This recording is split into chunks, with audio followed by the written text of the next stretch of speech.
প্রথমে রাধে নাম জপ করেই আজকে ব্লগটা শুরু করলাম। তো সবাইকে বলছি রাধে রাধে, সবার দিনটা যেন খুব ভালো কাটুক সেটাই বলি। আর আমাদের দিনটাও যেন খুব ভালো কাটে। তো একদম সকালেই ব্লগটা শুরু করেছি, কারণ আমি আজকে ডিউটিতে যাব না। আজকে আমার ঘরে প্রচুর কাজ। দাদা তো রং করে গেছে, ঘরের রঙের কাজটা পুরো কমপ্লিট হয়ে গেছে। এখন আমার কাজের পালা শুরু হয়েছে। চারিদিকে তোমরা যদি দেখো যে কি অবস্থা ঘরের, এই অবস্থা ফেলে রেখে আমি আজকে যে ডিউটিতে যেতে পারিনি, কারণ ভেবেছি আজকের দিনটা ছুটি করলেই ঘরের কাজটা মোটামুটি একটু গুছিয়ে নেব। তো সেই জন্যই আজকে কাজে যেতে পারিনি। প্রথমেই তোমাদের এখান থেকেই দেখাই, রান্নাঘরটা বন্ধ করা আছে। এই যে অবস্থা ঘরের, টেবিলটার কি অবস্থা, চারিদিকে শুধু সব কিছুতে রং ছাড়া কিছু নেই, এরকম অবস্থা। আলমারিতে রং লেগে গেছিলো, ফ্রিজে রং লেগে গেছিলো, তো টুকটুক করে একটু মুছেছি, তবুও আছে। এই যে আজকে সেটা করতে হবে। আর এই শোকেসের পরে টরে সব এই কাপড়টা দিয়ে ঢেকে রেখেছিলাম, তাই। তাছাড়া এই অবস্থা ঘরের, জামা কাপড় চারিদিকে পুরো ছড়ানো ছিটানো আছে। আর আজকে তো মেঘলা ওয়েদার দেখছি, জামা কাপড় তো এগুলো কেচেছি কালকে, কিন্তু আর বাদ বাকি জামা কাপড়গুলো ওইখানে আছে। তো আজকে ভেবেছি কাচবো, কিন্তু মেঘলা ওয়েদারে কি করব জানি না। আর তোমাদের দাদাভাই এই যে শুয়ে আছে, ছেলে এখানে শুয়ে আছে। ছেলে ওর ঠাম্মার কাছে গেছিলো, তো আবার এখন এই যে চলে আসছে। এখন ব্রাশটা করেই পড়তে যাবে আমার সোনা। তো এই হলো ব্যাপার, এটা হলো ঘরের ভিতরের কাজ। এই যে কিভাবে রং লেগে আছে সব কিছুতে, এগুলো ধুতে পরিষ্কার করতেই আমার আজকে জান শেষ হয়ে যাবে, যা অবস্থা। আর এবার হলো বারান্দাটার অবস্থা দেখো। একটু রং করতে গেছি, ঘরে একটু কাজ কত বছর করতে পারি না, 12-13 বছর ধরে এইভাবেই পড়ে আছে। তো দাদা ওই জন্য একটু ঠিক করে দিল। আর এরকম অবস্থা চারিদিকে শুধু।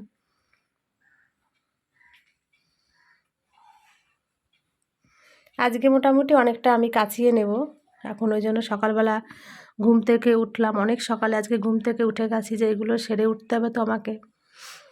আর না হলে ভালো লাগে না, ঘরবাড়ি এরকম নোংরা থাকতে ভালো লাগছে না। আর আজ কটা দিন ধরে এইভাবে নোংরা হয়ে পড়ে আছে।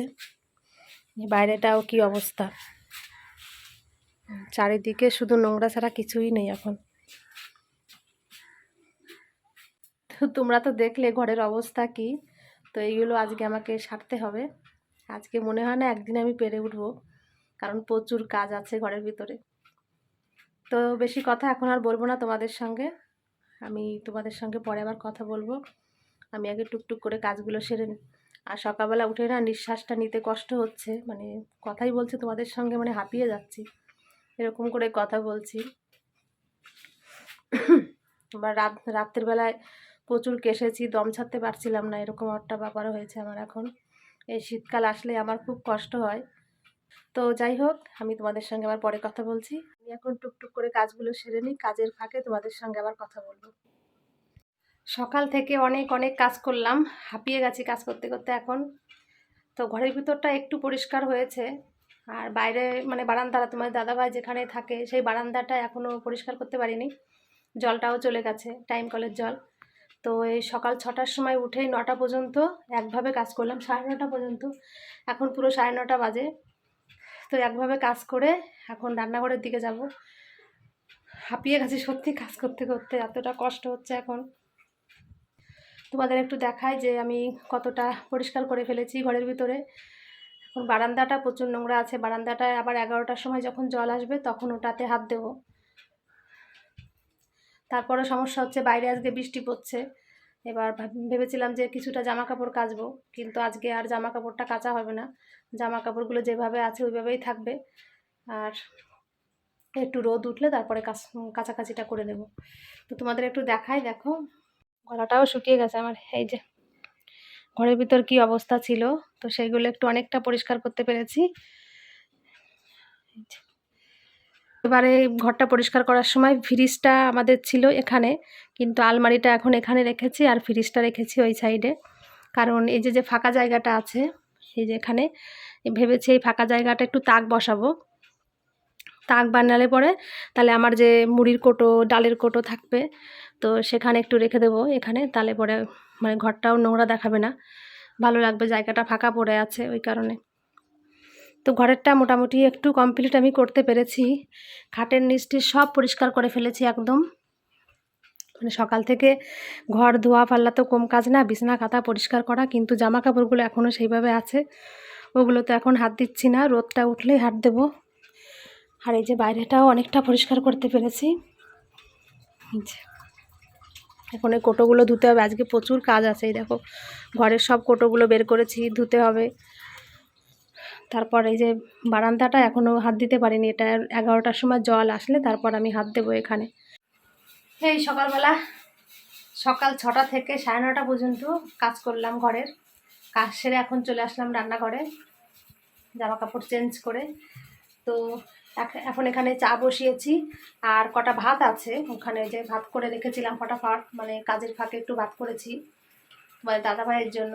আর এখন কটা রুটি করব, ছেলেটা আর আমি একটু রুটি খেয়ে নেব, আর তোমাদের দাদা ভাই ভাত খেয়ে নেবে, আর আমি আগে একটু চা খেয়ে নিই, তারপর হবে রান্নাবান্না পরে। চা খেয়ে আগে একটু শান্তি পেয়ে নিই। বাবা খুব কষ্ট হয়ে গেছে, কাজ করতে করতে হাঁপিয়ে গেছি আজকে, এখনও তো ঘরের কত কাজ সব পড়ে আছে, গলাটাও শুকিয়ে গেছে আমার, ওই কারণে একটু চা বসালাম।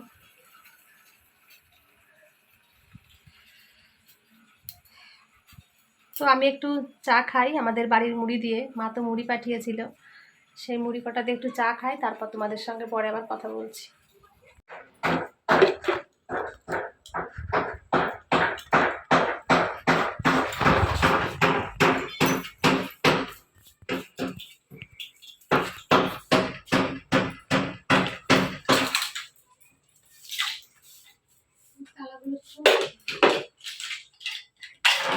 এটা রবার তো ভালো।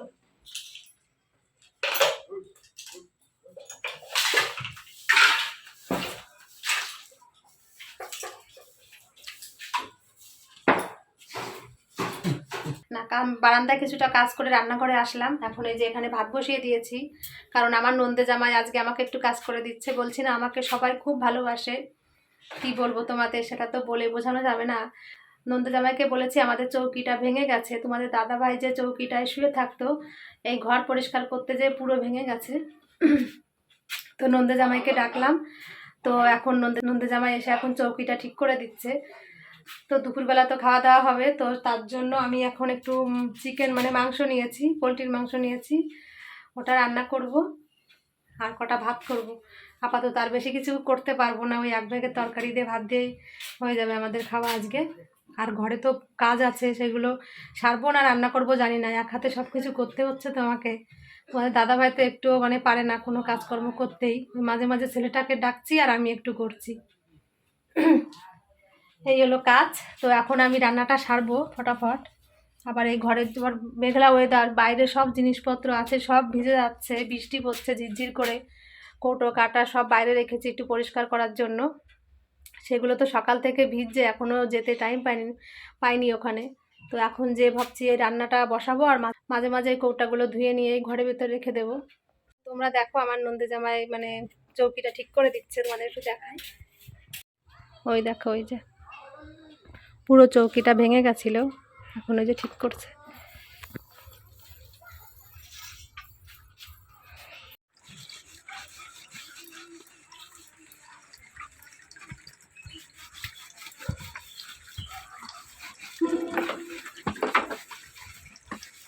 এই যে কতগুলো কৌটা আমার পরিষ্কার করা হয়ে গেছে। তো কিছুটা কাজ করছি আবার কিছুটা রান্না করছি, এইভাবেই আজকের দিনটা চলছে। এই কৌটাগুলো মানে জল থাকতে থাকতে একটু পরিষ্কার করলাম, এখন আবার জলটা চলে গেছে বলে রান্না করে আবার চলে আসলাম। তো বিকালবেলা যখন আবার জল আসবে তখন আরও কাজ আছে, এই ফাঁকে আমি রান্নাবান্নাটা সেরে নিই। এখনও রান্না করতে পারিনি, সবে ভাতটা হয়েছে, একটু ডাল করেছি, শুধু মাংস দিয়ে কি করে খেতে দেবো, তো ভাবলাম যে একটু ডাল নিয়ে আসি। তো মুসুরি ডাল রান্না করেছি আর একটু আলু ভাজা করছি আর পটল দিয়ে টক রান্না করব আজকে, এই হবে রান্না। ভাবছি যে কিছু করব না তো যাই হোক টুকটাক হয়ে গেল রান্নাটা। একটা মানুষ যখন খাবে তাকে কি শুধু মাংস দিয়ে কি দেওয়া যায় ভাত, তো সেজন্য আবার একটু ডাল এটা ওটা রান্না করলাম, এই আর কি। তো রান্নাটা সারি। রান্না আজকে কখন হবে জানি না, রান্না করতে করতে অনেকটা দেরি হয়ে যাচ্ছে, কারণ কাজ করছি আর রান্না করছি তো ওই কারণে। তো ভাতটা হয়ে গেছে, ডাল হয়ে গেছে, ভাজাটা হলে এখন টকটা বসাবো, তারপর মাংসটা রান্না করবো। এই আমার রান্না বান্না হয়ে গেছে, এখন সবাইকে খেতেও দিয়েছি। এটা হলো আমার এই যে সেই নন্দে জামাই, আর এই যে তোমাদের দাদা ভাই খাচ্ছে, আমার সোনা বাবাটা খাচ্ছে। এই যে বাবা মুখে তো ভাত লেগে আছে।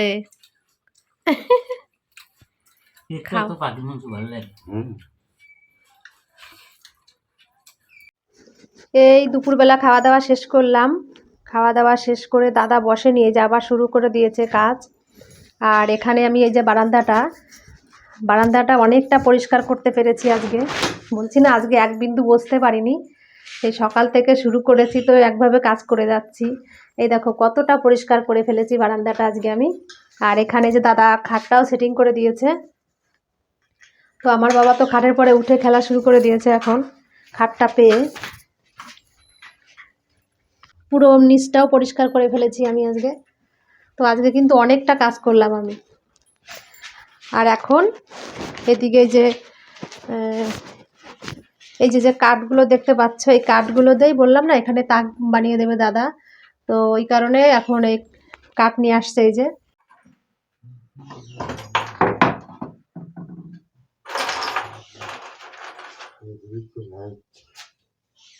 সকাল থেকে তো কাজের কথা তোমাদের অনেকই বললাম, এখন তোমাদের দাদা ভাইয়ের কথা একটু বলি।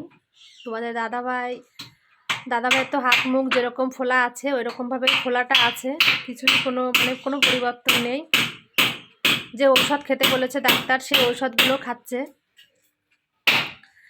আর বাবা, আর ওই চেন্নাই যে ডাক্তারটা চেন্নাই যেতে বলেছিল, তো সেই বিষয়ে একটু চিন্তিত আছি এখন, কারণ অনেক টাকা পয়সার ব্যাপার তো। আর ডাক্তার নাকি আসবে শুনেছি আমি, এক মাসের মধ্যেই নাকি ডাক্তার আসবে এই কলকাতায়। তো সেখানে আমি ভেবেছি চেন্নাই যদিও বা কোনোভাবে একটু ম্যানেজ করে যেতে পারি, তো ডাক্তারের সঙ্গে আগে পুরোপুরি কথা বলবো, কথা না বলে আমি কোথাও বেরোবো না। তো সেই সিদ্ধান্তই করলাম যে এই কদিন ওয়েট করে থাকি, আর ডাক্তারের সঙ্গে পুরো ডিটেলসে কথা বলে জিজ্ঞাসা করব যে কত টাকা কি লাগবে, ও কি অপারেশন হলে আদেও সুস্থ হবে, সব কিছু জানার ব্যাপার আছে, যে অত দূরে আমি নিয়ে যাব মানুষটাকে, অসুস্থ মানুষটাকে।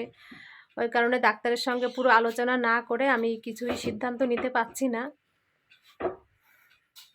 সবাই তো বলছে অপারেশন করাটা নাকি ভালো। আগেও আমার এই ব্লগ দেখে একটা দিদিভাই আমাকে বলেছে তারও ক্রোন ডিজিজ রোগ হয়েছে, যে অপারেশন করলে হয়তো এই রোগটা ভালো হয়ে যাবে, সেও বলেছে। আর ওই দিদিভাইটাও তো বলেছে যে ভালো হয়েছে, যে অপারেশন করলে নাকি সুস্থ থাকবে, ভালো থাকবে। তো সেজন্য মনের ভিতর খুব ইচ্ছা করছে যে এতই তো করলাম জীবনে, লাস্ট পজিশনে আমি পুরো হেরে যাব, সেটা আমি কিছুতেই মানতে পারছি না। আমার যত দূর আমার জীবন আছে চেষ্টা করব যদি একটু সুস্থ করার জন্য, তো করছি। আর যদি পারি আমি নিয়ে যাব চেন্নাইতে, দেখি ওখানে নাকি কি রিপোর্টগুলো করাবে বলেছিল ডাক্তারে। যদি সেই রিপোর্টগুলো করায়, যদি কোনো বলে যে না ওষুধ খেলে সুস্থ থাকবে, ভালো থাকবে, তাহলে আর অপারেশন করাবো না, সেরকম একটা সিদ্ধান্ত আছে। তো ডাক্তারের সঙ্গে সব কিছু আগে আলোচনা না করে আমি কোনো সিদ্ধান্ত নিতে পারছি না, এই হলো ব্যাপার। আর আমার নন্দে জামাই এখন আমাকে ডাকছে, তো আমি একটু কথা বলে নিই। দেখাচ্ছে তাকটা বানিয়েছে তো কেমন হচ্ছে, তার জন্য। কি বলো? না সমান নেই, একটু মনে হয় ওইখানে উঁচু হয়ে গেছে মনে হচ্ছে। দেখো এখানে মনে হয় নিচু, ওখানে উঁচু উঁচু লাগছে, তাই না? সেম আছে, ঠিক আছে। ও তাহলে ঠিক আছে, ওর সামান্য একটু উঁচু নিচেতে কোনো প্রবলেম হবে না। আমি তো থাকবো, আমি রাখবো জিনিসপত্র, অত কি, এ তো ভালো লাগবে এখানে তাক করলে, আমার কৌটাগুলো রাখতে পারবো। আর তোমাদের সঙ্গে বেশি কথা আমি বলছি না, কারণ বিকালে আবার জল এসে গেছে, 4টে বেজে গেছে। তো এখন এই ঘরটা একটু মুছতে হবে, বিছানাটা বারান্দায় ঠিক করতে হবে। তারপর আমি আজকে স্নানও করিনি, স্নান না করে আজকে ভাত খেয়ে নিয়েছি। এখন রান্নাঘরে বাসন আছে, সেগুলো মাজবো, ঘরটা মুছবো, তারপর স্নান স্নান করে উঠতে উঠতে রাত হয়ে যাবে। তো কী করবো, আর কিছু করার নেই। এমনিতে ঠান্ডা লেগেছে, কাশি হচ্ছে, কিন্তু কিছু করার নেই। ঘরে এরকম নোংরা আছে, এই ফেলে রেখে কী করে স্নানটা করে নেব। তো সেই কারণে স্নানটা করতে পারিনি।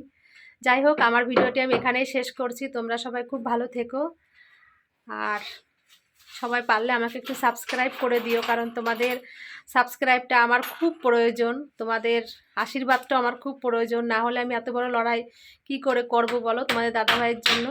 তোমরা যদি পাশে সবাই থাকো তাহলে আমি লড়াইতে অবশ্যই জিততে পারবো। তোমরা সেটাই সবসময় আশীর্বাদ করো, এটাই বলি।